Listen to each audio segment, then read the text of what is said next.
Welcome back to the Making the Madness YouTube channel. This is Jonathan here to break down the losers of this NBA draft. Where do we begin? I think we have to start with the Memphis Grizzlies.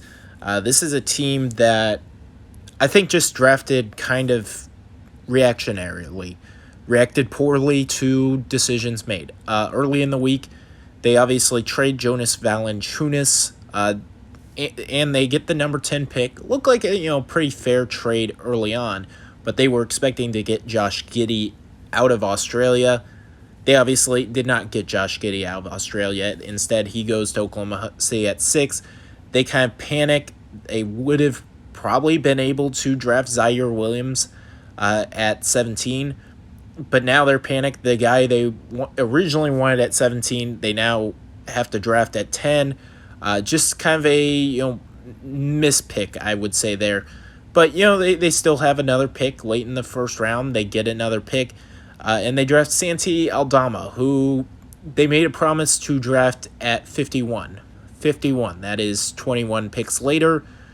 They left a lot of guys on the board. Ayo Dosunmu, they could have drafted Miles McBuckets, Miles McBride. Just bad drafting. Overall, I think they're big losers in this NBA draft to begin with.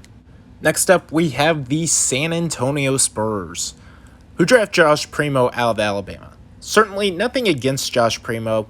I like him as a prospect, but he's not the 12th best player in this NBA draft. He's, I think has long-term upside, but he's going to probably spend next season in the G League. And to me, with the 12th pick, you're looking for an NBA superstar.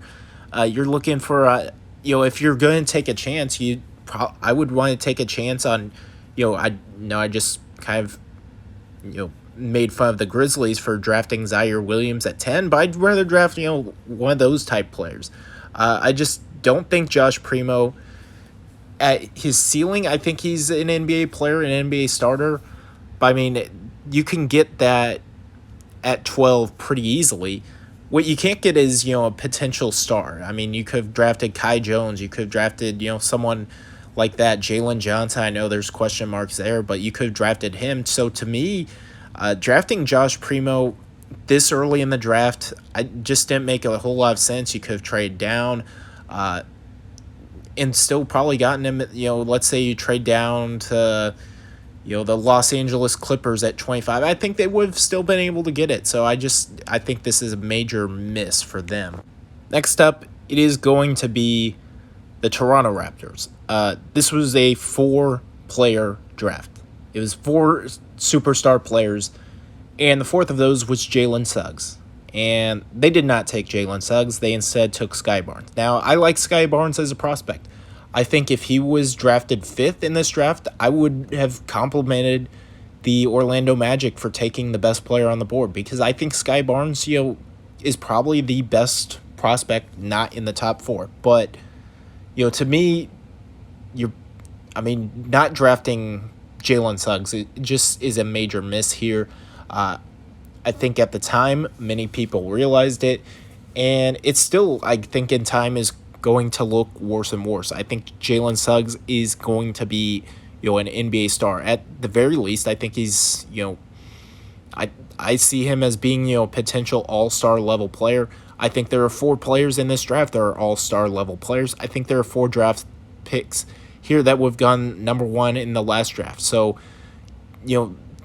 getting, Sky Barnes, I don't hate, but you could, maybe move back you could have traded with Orlando and gotten like a 2nd-round pick out of this. Like, it's just, I think, a reach here to get him, at 4 ahead of Jalen Suggs.